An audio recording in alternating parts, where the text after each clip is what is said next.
আমাদের শুধুমাত্র জাস্ট 3 দিন সময় দিন। এই 3 দিনের মধ্যে আমরা ওই অপরাধীদের টেনে হিঁচড়ে ভারতে নিয়ে আসব। এমনই কড়া দাবি ভারতের জাতীয় নিরাপত্তা উপদেষ্টা অজিত ডোভাল ক্রোয়েশিয়ার রাষ্ট্রপতির কাছে করেছেন। হ্যাঁ, এখন এমন কি হলো যে আমাদের জেমস বন্ড এত ক্ষেপে গেলেন যে তিনি সরাসরি ক্রোয়েশিয়ার রাষ্ট্রপতির কাছে দাবি জানিয়ে বলেছিলেন, চলুন এই ভিডিওতে বিস্তারিত জানাই আপনাদের। তো দেখুন, আজ থেকে প্রায় ঠিক 10 বা 11 দিন আগে অর্থাৎ 22শে জানুয়ারি ক্রোয়েশিয়ার রাজধানী জাগ্রেবে কিছু চরমপন্থী ভারতীয় দূতাবাসে হামলার চেষ্টা করে।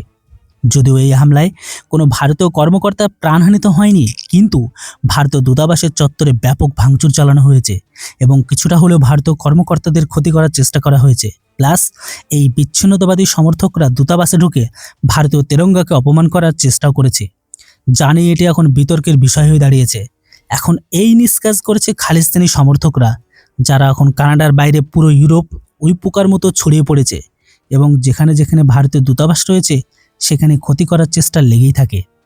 দেখুন, এই বিষয়টি তো আপনারা সবাই জানেন যে 1961 সালে ভিয়েনা কনভেনশন অনুযায়ী আইনত দূতাবাস যে কোনো দেশের সবচেয়ে সুরক্ষিত জায়গা হিসেবে বিবেচিত হয়।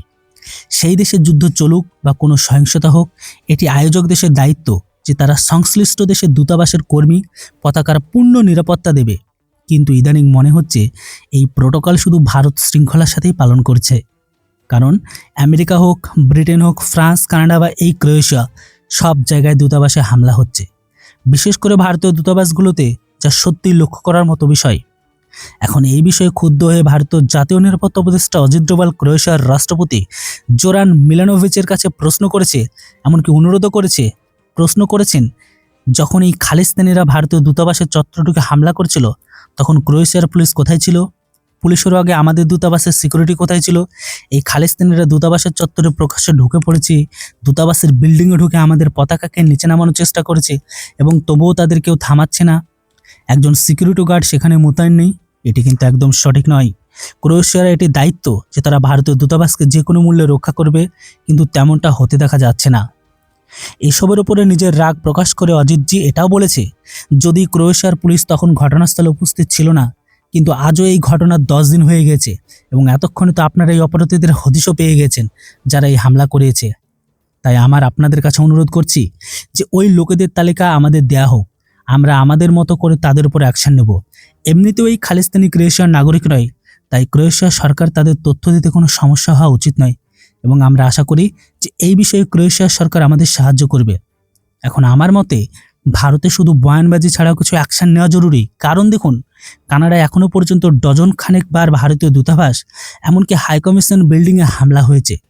আমেরিকা এমনকি ব্রিটেনও হয়েছে, কিন্তু আমরা স্টেটমেন্ট দেওয়া বা সমালোচনা করার ছেড়ে কিছুই করিনি এবং তার ফলাফল হলো যে খালিস্তানিরা এখন বেপরোয়া হয়ে ইউরোপের প্রতিটি দেশে গিয়ে ভারতীয় সম্পত্তির ক্ষতি করছে। কারণ আমরা ইটের জবাব পাথরের বদলে মোমবাতি দিয়ে দিচ্ছি। অথচ এই হামলা যদি আমেরিকা বা ব্রিটেনের দূতাবাসে হতো, তবে ট্রাম্প এতক্ষণে ভারতকে 100 বার শুল্কের হুমকি দিয়ে দিতেন। তো আপনি বলুন, যদি অজিতজির অনুরোধ ক্রোয়েশিয়ার রাষ্ট্রপতি কোনো সাড়া না দেয়, এমনকি আমাদের এই খালিস্তানি অপরাধীদের তালিকা না দেয়, তবে আমাদেরও কি ক্রোয়েশিয়ার উপর কি অ্যাকশন নেওয়া উচিত? কমেন্ট করে আপনাদের মূল্যবান মতামত অবশ্যই লিখে জানাবেন। আর হ্যাঁ, ভিডিও আর ইনফরমেশন ভালো লাগলে চ্যানেলটিকে কেউ সাবস্ক্রাইব করতে ভুলবেন না। Thanks for watching. জয় হিন্দ, বন্দে মাতরম।